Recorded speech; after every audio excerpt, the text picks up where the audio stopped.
you guys planning on setting this up even during the storm? Like, what's your plan with the storm that's coming tomorrow? This is our 5th day out here. We've fed and clothed over 3,000 people at this point in time. There are actually people that we've seen 5 days in a row that have come back, so they're literally relying on us for food morning, noon, and night, or for Pampers and wipes for their children.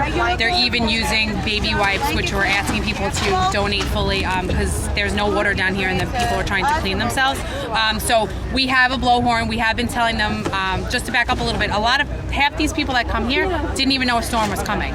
They wouldn't have known a nor'easter was even arriving tomorrow unless we had blasted out to them, because their batteries are dying, they don't have television, and their radios, it's very, there's nothing. So we did make them aware. We are asking them to stock up as best as possible because the storm is coming. Being that I do have a child and I myself need to be with her during the storm, we will not be setting up shop tomorrow. We're going to see how the storm plays out. Hopefully, fingers crossed, pray for the best that it does not hit. It's not going to hit as bad as Sandy did, but we're hoping that the coastal flooding isn't going to be as bad as they predict. With that said, we're going to play it by ear. There's a couple of organizations, not-for-profit organizations, that have been coming down. We're going to try and work with them to get back on our feet again once we know what the deal is with the storm, to make sure that the flooding is out, to make sure that, and it's all safe for us to come back down here, because we're leaving our families every day to come down and try to help the community. But I feel as though as long as my daughter is safe with my mom and my family, I have to come out here and do something. But we, as long as the sun comes back out, there's no flooding, we're just going to make sure that we'll be back out here. One of the local businesses actually has donated their facility so we can go indoors. We're just going to set up kind of like U-shaped tables to get more of an organization. And we did do clothing. We had people donate tons of clothing from up in Canada all the way down from Florida. They've actually driven up to help us. Right now we're going to secure more of the winter stuff. So we're going to do coats, scarves, gloves, and socks. The temperature is going to drop, and we want to make sure that people get what they need. They did come here. I think they got full wardrobe since they lost everything. So we're going to concentrate on that. All of the things you see here that are marked off by the police tape, we will continue to give to the community, and then also with coats. That's fantastic. And what's your recommendation for people who maybe want to help this area out, or how can somebody get in touch with you, first of all? I can leave my email address, but the best way, and the way that we did get so much of the items that you see here today, is through Facebook. Social media, a lot of people were offline for a while due to the storm, no electricity, but Verizon over here we were lucky enough to have them come down. You can charge, they've been absolutely amazing. The 100th precinct here, the NYPD, FDNY, they've been absolutely amazing, helping us bag up clothes. I mean, everyone's really pulling together in the community. We set up shop here not thinking it was going to be such a large scale, so they've been very accommodating, they've been very understanding that it's been kind of a chaotic mess here. But Verizon, you're able to charge your cell phone, you're able to get on the laptop and file it for your FEMA application. If you do not have a cell phone and can't afford it, they do have phones in there for people to call their loved one. So once everyone kind of got back up in the 3 days after, a week ago with the storm hit, we got up on the social media is the best way to communicate these days, and people were asking, what can we do, what can we do? The Red Cross is taking tremendous donations. $1 million was donated by Mercedes-Benz yesterday. The Red Cross, as you can see here, is not here. They came by yesterday just with sandwiches. They're not helping. FEMA is not helping. FEMA is sending out actually young adults, teens out here to the Rockaways, making them go upstairs in the Mitchell-Lama buildings here, which are very unsafe. It's bad for their safety. I actually had to stop a few of them the other day and said, unless you have flashlights and unless you have security accommodating you, cannot walk them down these pitch dark stairwells. They're doing nothing. We're not seeing anything.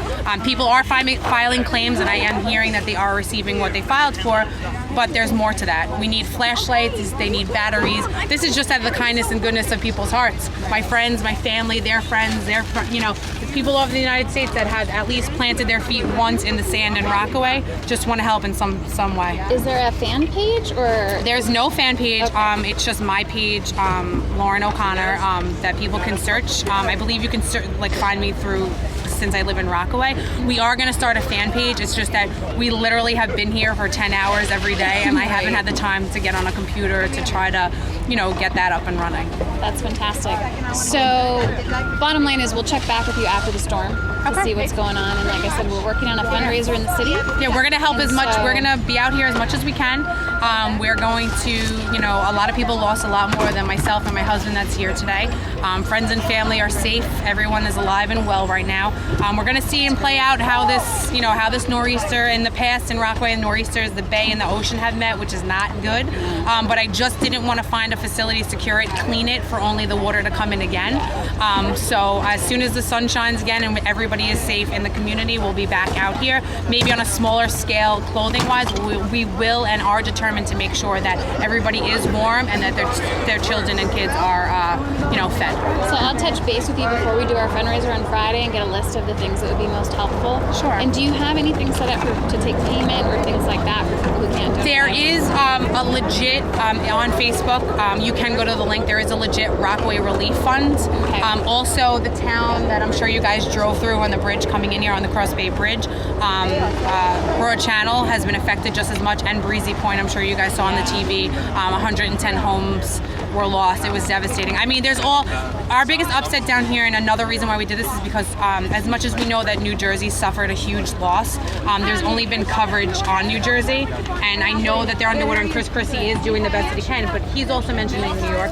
Bloomberg has made several indications that the Rockaways deserved what we got. He came down here the other day. People weren't happy. It wasn't a good scene. There's other places like Long Beach and Atlantic Beach that got a hit and are devastated just as much as New Jersey. I mean, for reporters to be reporting on, the roller coasters in the ocean, like, very sorry, the roller coasters in the ocean, and they're indicating that, oh, this is where JWoww and Snooki used to. Who wants to hear about this reality TV stars? And I'm sure it brought millions of dollars to Jersey, but there you have people dying and trying to survive here, survival of the fittest down on the Rockaways and Long Beach and Breezy and Broad Channel. Who wants to hear about reality TV stars? I don't think. I mean, it's great. I'm sorry about your roller coaster, but unfortunately, that roller coaster is just going to sit in the ocean. You have other people to take care of. So we just want to get the media aware that there are other, things available. But there's a Rockaway Relief Fund that is set up. You can find it almost anywhere on anybody's page in the New York area, and there's also a Broad Channel Relief Fund as well as Breezy Point Relief Fund.